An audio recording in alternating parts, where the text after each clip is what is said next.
തലച്ചോറിന്റെ പ്രവർത്തനം കാര്യക്ഷമമായിട്ട് മാറ്റാൻ വേണ്ടി നമ്മുടെ ലൈഫ് സ്റ്റൈലിൽ വരുത്തേണ്ട മാറ്റങ്ങളോ അല്ലെങ്കിൽ പ്രധാനം കൊടുക്കേണ്ട കാര്യങ്ങളെ കുറിച്ച് ഡിസ്കസ് ചെയ്യാം. ഞാൻ ഡോക്ടർ പ്രിയ, Q1D Healthcareലെ മെഡിക്കൽ ഓഫീസറാണ്.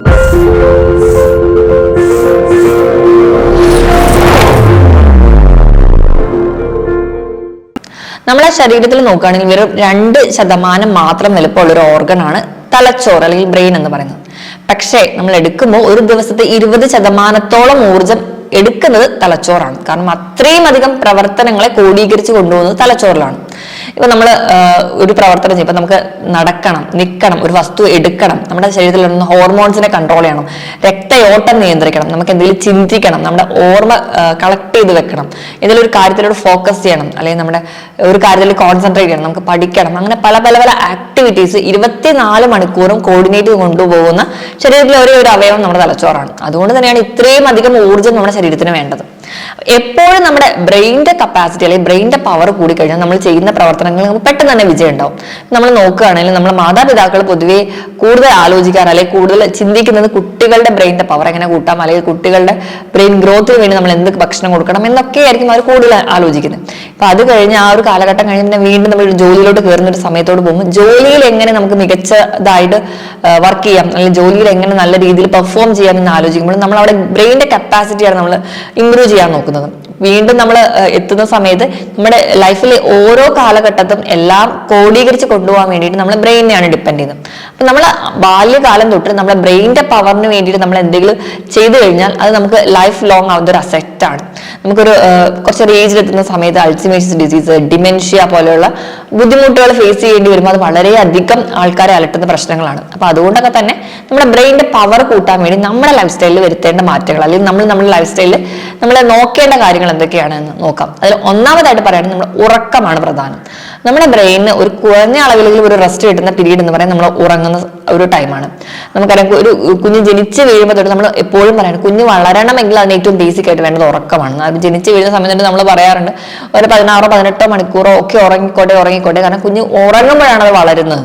ആ ഒരു ടേം തന്നെയാണ് അവിടെ നമ്മൾ ഉപയോഗിക്കുന്ന പോലെ തന്നെ നമ്മൾ ഉറക്കം എന്ന് പറയുന്നതാണ് നമ്മുടെ ബ്രെയിനിന്റെ വളർച്ചയ്ക്ക് ഏറ്റവും ഇമ്പോർട്ടൻറ്റ്. നമ്മുടെ ശരീരത്തിൽ ഉണ്ടാകുന്ന ഇൻഫ്ലമേഷൻസ് ഒക്കെ ഒന്ന് ഉണക്കി കൊണ്ടുവരാൻ അല്ലെങ്കിൽ കുറച്ച് കൊണ്ടുവരുന്നത് ഈ ഉറങ്ങുന്ന സമയത്താണ്. അതുകൊണ്ടാണ് തലച്ചോറിനൊരു റെസ്റ്റ് കൊടുക്കുന്ന ഒരു ടൈം എന്ന് പറയുന്നത് ഇമ്പോർട്ടൻറ്റ്. നമ്മളൊരു ഹെൽത്തി ആയിട്ടുള്ള ഒരു അഡൽട്ട് ആയിട്ടുള്ള ഒരാളാണെങ്കിൽ ഒരു 7 മണിക്കൂറെങ്കിലും നല്ലൊരു ഉറക്കം വേണം.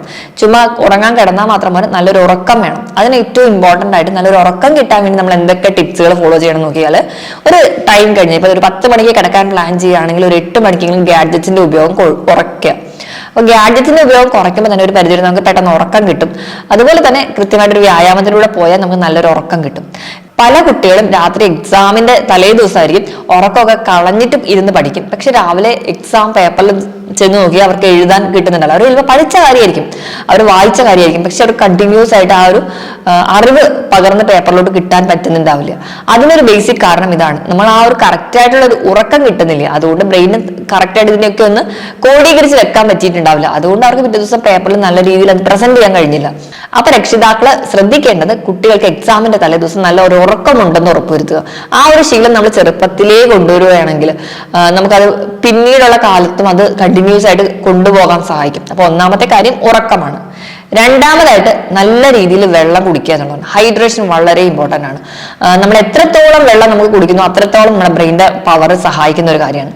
നമുക്കൊരു ഡീഹൈഡ്രേഷൻ എന്ന് പറയുന്ന ഒരു കാര്യമുണ്ടെങ്കിൽ തന്നെ നമുക്ക് തലവേദന, അല്ലെങ്കിൽ തലയ്ക്കൊരു ബുദ്ധിമുട്ട്, തലകറക്കം, അല്ലെങ്കിൽ ഒരു കോൺസെൻട്രേഷൻ കിട്ടുന്നില്ല, അല്ലെങ്കിൽ ഫോക്കസ് കിട്ടുന്നില്ല, ഞാൻ ചെയ്യുന്ന കാര്യങ്ങൾക്ക് ഒരു ഓർമ്മക്കുറവ് എന്ന് പല പ്രശ്നങ്ങളും നമ്മൾ കാണുന്നതിന് പ്രധാന കാരണം ഡീഹൈഡ്രേഷൻ ആണ്. അപ്പൊ നിങ്ങളുടെ ശരീരഭാരത്തിനനുസരിച്ച് ഇപ്പം 25 കിലോയ്ക്ക് 1 ലിറ്റർ എന്ന കണക്കെ കൃത്യമായി വെള്ളം കുടിക്കുക. ഇപ്പം ഓഫീസിലൊക്കെ AC-ന്റെ ഉള്ളിൽ ഇരുന്ന് ജോലി ചെയ്യുന്ന ആൾക്കാരാണെങ്കിൽ അവർക്ക് ദാഹം ഉണ്ടാവില്ല.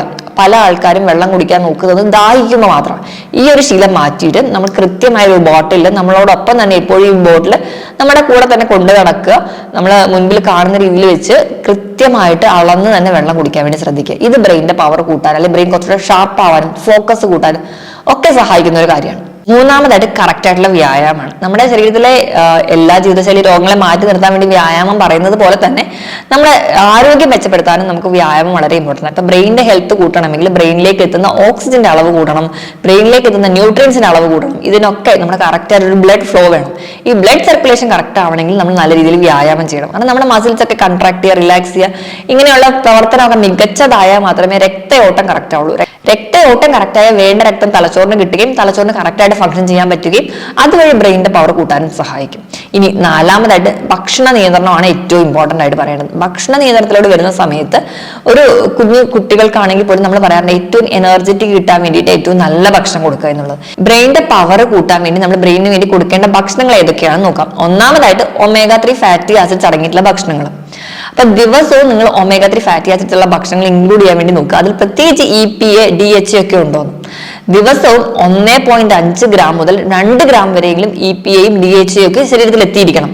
അപ്പൊ അതിനു വേണ്ടിയിട്ട് ചെറിയ ചെറിയ മത്സ്യങ്ങൾ, നെത്തോലി, മത്തി, അയല പോലെയുള്ള മത്സ്യങ്ങൾ കറി വെച്ച് കൊടുക്കാവുന്നതാണ്. നട്ട്സ് സ്ഥിരമായിട്ട് ഉൾപ്പെടുത്തുക. ഇതിൽ ധാരാളം omega-3 ഫാറ്റി ആസിഡ്സ് ഉണ്ട്. ഒലിവ് ഓയിൽ, അപ്പൊ നമ്മൾ സാലഡ്സ് ഒക്കെ കൊടുക്കുകയാണെങ്കിൽ അല്ലെങ്കിൽ സാലഡ്സ് ഒക്കെ കഴിക്കുന്ന സമയത്ത് ഒരു ഡ്രസ്സിംഗ് ആയിട്ട് ഒലിവ് ഓയിൽ യൂസ് ചെയ്യുക. അപ്പൊ ഇതിലും omega-3 ഫാറ്റി ആസിഡ്സ് അടങ്ങിയിട്ടുണ്ട്. അപ്പൊ ഇത് നിർബന്ധമായും കുഞ്ഞുങ്ങൾക്കും അല്ലെങ്കിൽ മുതിർന്നവരായിക്കോട്ടെ എല്ലാവർക്കും തന്നെ ഒരു ബ്രെയിനിന്റെ പവർ കപ്പാസിറ്റി കൂട്ടാൻ വേണ്ടി കൊടുക്കേണ്ടതാണ്. ഇനി രണ്ടാമതായിട്ട് കോംപ്ലക്സ് കാർബോഹൈഡ്രേറ്റ്. ഈ കോംപ്ലക്സ് കാർബോഹൈഡ്രേറ്റിന്റെ ഏറ്റവും വലിയ ഗുണം എന്ന് പറഞ്ഞിട്ടുണ്ടെങ്കിൽ പതിയെ അത് നമ്മുടെ ശരീരത്തിലേക്ക് എനർജി റിലീസ് ചെയ്ത് കൊടുക്കും. പതിയെ എനർജി റിലീസ് ചെയ്ത് കൊടുക്കുന്ന സമയത്ത് വേണ്ട ഒരു കലോറി നമ്മുടെ ശരീരത്തിൽ എപ്പോഴും കിട്ടിക്കൊണ്ടിരിക്കും. അതുകൊണ്ട് തന്നെ നമ്മൾ ഇൻക്ലൂഡ് ചെയ്യുന്നത് തവിടോട് കൂടിയിട്ടുള്ള ധാന്യങ്ങൾ, മധുരക്കിഴങ്ങ്, ഉരുളൻകിഴങ്ങ്, ഇവയൊക്കെ നമ്മൾ നിർബന്ധമായിട്ടും കുഞ്ഞുങ്ങൾക്കോ അല്ലെങ്കിൽ മുതിർന്നവർക്കോ കൊടുക്കാൻ പറയുന്ന ഒരു പ്രധാന കാരണം ഒരു കോംപ്ലക്സ് കാർബോഹൈഡ്രേറ്റ് ആണ്. ഇതിൽ സ്റ്റാർച്ചും സെല്ലുലോസും ഒക്കെ വരുന്നുണ്ട്. അപ്പൊ ഈ ധാന്യങ്ങളും ഈ പറഞ്ഞ വെജിറ്റബിൾസും കോംപ്ലക്സ് കാർബോഹൈഡ്രേറ്റ് നിർബന്ധമായിട്ടും കൊടുക്കുക. അത് നമുക്കൊരു ബ്രെയിൻ പവർ കൂട്ടാൻ വേണ്ടി സഹായിക്കുന്നതാണ്. ഇനി മൂന്നാമതായിട്ട് നമ്മൾ ആന്റി ഓക്സിഡന്റ് റിച്ച് ആയിട്ടുള്ള ഭക്ഷണങ്ങൾ. ആന്റി ഓക്സിഡൻസ് റിച്ച് ആയിട്ടുള്ള ഭക്ഷണങ്ങൾ നോക്കിക്കഴിഞ്ഞാൽ ഇലക്കറികൾ, ഇപ്പൊ ബ്രക്കോളി ഒക്കെ എടുക്കുകയാണെങ്കിൽ അതിൽ ധാരാളം ആന്റി ഓക്സിഡൻസ് ഉണ്ട്. തക്കാളി ഉണ്ട്, ലൈക്കോപ്പിൻ എന്ന് പറയുന്ന ഒരു ആന്റി ഓക്സിഡൻസ്. നമ്മൾ കഴിക്കുന്ന സീഡ്സിലും നട്ട്സിലും ഒക്കെ ആന്റി ഓക്സിഡൻസ് അടങ്ങിയിട്ടുണ്ട്. അപ്പൊ ഈ ആന്റി ഓക്സിഡന്റ് റിച്ച് ആയിട്ടുള്ള ഭക്ഷണങ്ങൾ മാക്സിമം ഇൻക്ലൂഡ് ചെയ്യാൻ വേണ്ടി നോക്കുക. അതും ഒരു പരിധിവരെ നമ്മുടെ ബ്രെയിനിന്റെ കപ്പാസിറ്റി കൂട്ടാൻ സഹായിക്കുന്നതാണ്. ഇനിയിപ്പോ ഈ നട്ട്സിന്റെയും സീഡ്സിന്റെയും കാര്യം എടുത്തു പറഞ്ഞ സ്ഥിതിക്ക് സൺഫ്ലവർ സീഡ്സ് വളരെ ഇമ്പോർട്ടൻ്റ്. വൈറ്റമിൻ എയും ആന്റി ഓക്സിഡൻസും ഒക്കെ ഉണ്ട്. ഇനി വാൽനട്ട് വളരെ ഇമ്പോർട്ടൻ്റ്. അതിൽ omega-3 ഫാറ്റി ആസിഡ്സും ആന്റി ഓക്സിഡൻസ് ഉണ്ട്. ആ വാൽനട്ടിന്റെ ഷേപ്പ് തന്നെ ഒരു ബ്രെയിനിന്റെ ഒരു പിക്ചറിനോട് സിമിലർ ആണ്. അപ്പൊ അത്രയും അധികം നമ്മുടെ ബ്രെയിനിന്റെ കപ്പാസിറ്റി കൂട്ടാൻ വേണ്ടിയിട്ടുള്ള ഏറ്റവും ബെസ്റ്റ് എന്ന് പറയുന്നത് വാൽനട്ട് ആണ് സീഡ്സിന്റെ കാര്യം എടുക്കുന്ന സമയത്ത്. ഇനി നാലാമതായിട്ട് പ്രോട്ടീൻ ആയിട്ടുള്ള ഭക്ഷണം കൊടുക്കുക. പ്രോട്ടീൻ എന്ന് പറയുമ്പോൾ ഈ പ്രോട്ടീന്റെ ബിൽഡിംഗ് ബ്ലോക്സ് അല്ലെങ്കിൽ പ്രോട്ടീന്റെ ആണിക്കല്ല് എന്ന് പറയുന്ന അമിനോ ആസിഡ്സ് ആണ്. ഈ അമിനോ ആസിഡ്സ് ന്യൂറോ ട്രാൻസ്മിറ്ററിന്റെ പ്രൊഡക്ഷന് വേണ്ടി സഹായിക്കും. ന്യൂറോ ട്രാൻസ്മിറ്റർ എത്രത്തോളം പ്രൊഡ്യൂസ് ചെയ്യുന്നു അത്രത്തോളം പെട്ടെന്ന് തന്നെ നാടുകൾ തമ്മിലുള്ള കമ്മ്യൂണിക്കേഷൻ നമുക്ക് കൂട്ടാം. അതുവഴി നമുക്ക് ബ്രെയിനിന്റെ കപ്പാസിറ്റി കൂട്ടാം. അപ്പൊ ഈ പറഞ്ഞ 4 തരത്തിലുള്ള ഭക്ഷണങ്ങൾ, anti oxidants, omega-3 fatty acids, complex carbohydrate, protein, ഈ 4 ഭക്ഷണങ്ങൾ നിങ്ങൾ നിർബന്ധമായും കഴിച്ച് ശീലിക്കുകയാണെങ്കിൽ നിങ്ങളുടെ ബ്രെയിനിന്റെ കപ്പാസിറ്റി കൂട്ടാൻ പറ്റും. ഇനി നമ്മൾ എന്തൊക്കെയാണ് ഒഴിവാക്കേണ്ടത്? നമ്മുടെ ശരീരത്തിൽ ഇൻഫ്ലമേഷൻസ് ഉണ്ടാക്കുന്ന ഭക്ഷണങ്ങൾ, അമിതമായി പ്രോസസ് ചെയ്ത ഭക്ഷണങ്ങൾ, അമിതമായിട്ട് ആർട്ടിഫിഷ്യൽ ആയിട്ടുള്ള ഭക്ഷണങ്ങൾ, അമിതമായിട്ട് മസാലകളും എരിവും ഒക്കെ അടങ്ങിയിട്ടുള്ള ഭക്ഷണങ്ങൾ ഒക്കെ ഒഴിവാക്കുക. ജങ്ക് ഫുഡ്സ് ഒക്കെ ഒഴിവാക്കുക. പ്രിസർവേറ്റീവ്സ് ആയിട്ടുള്ള ഭക്ഷണങ്ങളൊക്കെ ഒഴിവാക്കുക. ഇതൊക്കെ നമ്മുടെ ശരീരത്തിൽ അല്ലെങ്കിൽ നമ്മുടെ കോശങ്ങളിൽ, നമ്മുടെ തലച്ചോറിലൊക്കെ ഇൻഫ്ലമേഷൻസ് ഉണ്ടാക്കുകയും നാടുകളുടെ പ്രവർത്തനം ഒന്ന് ഡിലേ ചെയ്യുകയും ചെയ്യും. അപ്പൊ ഈ പറഞ്ഞ 4 പോയിന്റിൽ, അതായത് ഡയറ്റ്, നമ്മുടെ വ്യായാമം, നമ്മുടെ ഉറക്കം, നമ്മൾ ആവശ്യത്തിന് വെള്ളം കുടിക്കുന്നുണ്ട്, ഈ 4 പോയിന്റ് നമ്മൾ ശ്രദ്ധിച്ച് നോക്കുകയാണെങ്കിൽ നമ്മുടെ ബ്രെയിനിന്റെ പവർ കൂട്ടാൻ പറ്റും. ഇനി വ്യായാമത്തിന്റെ കേസിൽ പറഞ്ഞതുപോലെ നമ്മൾ യോഗയൊക്കെ പ്രാക്ടീസ് ചെയ്യുന്നവരാണ്. ഇപ്പൊ പ്രാണായാമം പോലുള്ള യോഗ ടെക്നിക്സ് ഒക്കെ പ്രാക്ടീസ് ചെയ്യുന്ന ആൾക്കാർക്ക് ബ്രെയിനിന്റെ കപ്പാസിറ്റി കുറച്ചും കൂടി കൂടുതലായിട്ട് കാണും.